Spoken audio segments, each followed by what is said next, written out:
The most terrifying thing about God is that you are inside it right now. Not metaphorically, not poetically, literally. And the reason that this is so difficult to see is because you were taught to imagine God as a person, a giant mind somewhere in outer space, a cosmic judge, a supernatural human. But that idea is so absurd, it completely distracts you from the real thing. Because what if God is not a being inside the universe? What if God is the thing imagining the universe itself? And here's where this becomes deeply disturbing. You have never actually experienced a universe outside consciousness ever. Everything you call reality has only ever appeared as experience. Colors, sounds, thoughts, memories, sensations, emotions, images, space, time, your body, other people, the stars, galaxies, the entire history of the universe. All of it appears where? In consciousness.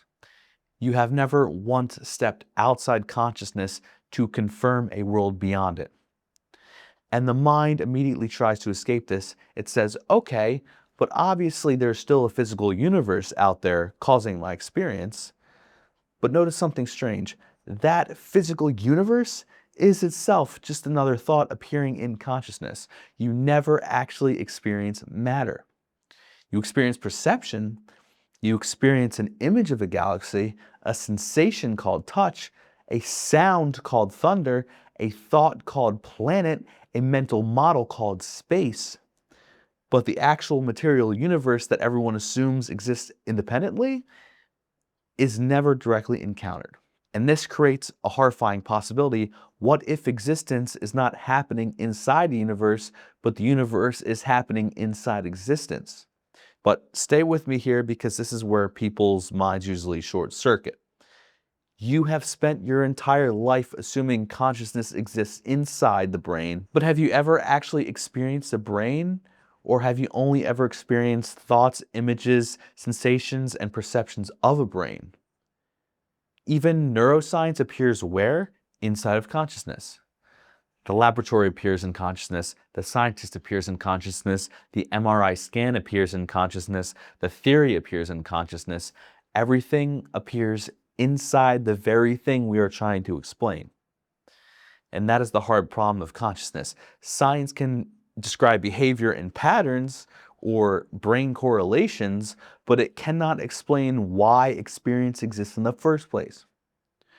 Why should dead matter produce the redness of red or the taste of coffee or the feeling of fear or the sound of music, the experience of being alive? Nobody knows. And this is the part most people never fully let themselves feel. If consciousness is the only thing ever directly known, then the physical universe becomes an assumption, a story or a model, not an independently verified fact. Now listen carefully. I'm not saying the universe does not exist. I'm saying the universe may not exist in the way you think it does, because what you call the universe might actually be more like a dream. Not your personal dream, but an impersonal dream, a dream that nobody is having. And now the stomach starts to drop, because if reality is dreamlike, then what exactly are you? Most people hear this and immediately imagine, oh, so I'm God. No, that's still the ego talking. That's still the mind imagining a person who becomes cosmic. But look closely at your direct experience right now. Can you actually find this person you think you are? Not the body, not the thoughts about you, not memories, not your name, not your personality profile, the actual you. Where is it? People vaguely motion behind their eyes, somewhere in their head, somewhere in the brain, somewhere back there. But can you actually find a self there? Or do you only ever find sensations, images, and thoughts, and a voice claiming ownership over them? Look very carefully. The thought says, I am thinking. But what is that? It's just another thought. The thought says, I am aware. Again, another thought. The mind keeps creating the feeling of essential observer, but no observer can ever be located. There's experience, but no experiencer. Thoughts happen, but no thinker is found. Life happens, but no owner appears. And this is where the entire illusion starts to collapse, because if there is no separate self, then what exactly is this reality happening to? No one. This is not your life. There is just life, just experience, just consciousness endlessly taking shape. And what you call you is something consciousness temporarily hallucinated, a character or a mask, a perspective, a dream identity. But now we've hit the deepest layer, because even the universe itself may be part of a hallucination. Physics is experienced as thought. The cosmos is experienced as perception. So how could space and time be the container of consciousness if space and time itself appear inside of consciousness? That's the inversion. That is the thing that almost nobody fully absorbs. Consciousness is not inside the universe, but the universe is inside of consciousness.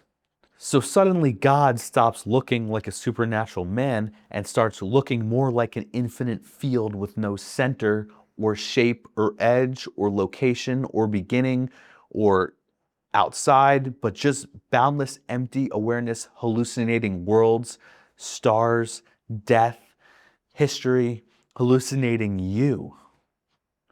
And here's the terrifying part. This may have been going on forever. Imagine it. No space, no time, no planets, no humans, no light, no sound, just infinite emptiness. An infinite formless field with absolutely nothing to do except imagine. And because there was no external reality to ground it, it starts dreaming. It dreamed mathematics and physics and evolution and suffering and love and memory and separation, and all of this. It dreamed the universe so convincing that the dream character forgot it was inside of a dream. That's you. You are not a human discovering consciousness. You are consciousness temporarily pretending to be human. But it gets even stranger than that, because consciousness became so immersed in the dream, it started to believe the dream was objective reality. It forgot itself entirely, and that is the human condition. You are the infinite pretending to be finite, the eternal pretending to be temporary, the dream pretending to be a person inside the dream. And the reason this feels unsettling is because something inside of you recognizes it, not intellectually, but existentially. Because the moment this starts clicking, the sense of solidity begins to weaken. The universe stops feeling fully real. Your identity stops feeling fully real. Even time starts feeling strange, and the mind panics. It says, no, no, no, this can't be true. There has to be a real physical world somewhere outside of consciousness.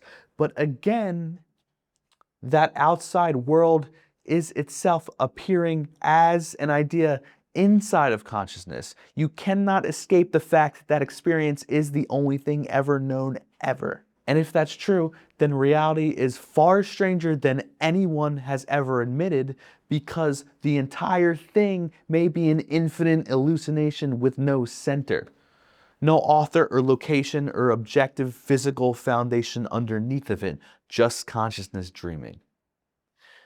And the final twist is that God is completely alone. Not lonely, but alone. Because there's nothing outside it, no second thing, no external observer, no edge where reality stops and something else begins. Only this, only experience, only consciousness endlessly transforming itself. And right now, it is looking through your eyes, pretending not to know what it is. That's what all of this is. An infinite dream convincing itself it's finite. A hallucination so immersive it forgot it was hallucinating. And the moment you begin to see that, the entire structure of reality starts feeling less like a machine and more like a miracle with absolutely no ground underneath it.